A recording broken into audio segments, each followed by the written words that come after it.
Valorizzare il territorio, far conoscere il Veneto in tutte le sue peculiarità, fare crescere il sistema delle professionalità e delle maestranze. In sintesi, veicolare il vero Veneto nei film, nelle fiction, nei documentari, al di là degli stereotipi del passato. Perché il Veneto, che nella filmografia è rimasto ancorato ai vizi ritratti da Pietro Germi in Signore e Signori, è una regione aperta, positiva, dedita al lavoro e alla solidarietà. Parola di Cristiano Corazzari, l'assessore regionale alla cultura, artefice della nascita di Veneto Film Commission, da oggi operativa e con una propria personalità giuridica. Sicuramente la Regione Veneto vuole investire nel mondo del cinema, delle fiction, delle produzioni, perché sappiamo che investire in questa direzione significa far crescere tutto il nostro sistema economico. È un'industria molto importante, sia da un punto di vista della nascita delle professionalità, del lavoro, ma anche per la promozione del nostro territorio, delle eccellenze che abbiamo nella nostra regione, che sono da scoprire in tutto il mondo.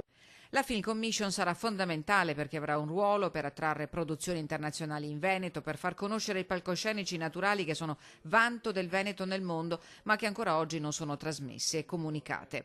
Con un occhio di riguardo alle professionalità, agli attori veneti, a chi lavora nel mondo del cinema, che in Veneto deve trovare ulteriore occasione di crescita. Fare sistema, fare rete sono le parole d'ordine di Fondazione Veneto Film Commission. Valorizzare le risorse locali, qui parliamo anche di formazione di attori, di registi, insomma, quindi con dei corsi professionali ad hoc e oltre ad aiutare le imprese locali, portare dall'estero le grandi produzioni. Perché all'estero che il nuovo board di Fondazione Veneto Film Commission guarda con attenzione, da Cannes a Berlino, passando per la Mostra del Cinema di Venezia e prima ancora all'Anica a Roma, per costruire una rete di rapporti che saranno volano importante per il rilancio della cultura tout court. Oltre al presidente Luigi Bacialli, in consiglio d'amministrazione siedono il consulente editoriale Giacomo Brunoro, Cecilia Valmarana di Rai Movie, l'imprenditore Vittorio Dalleore e Giulia Lavarone, ricercatrice all'Università di Padova.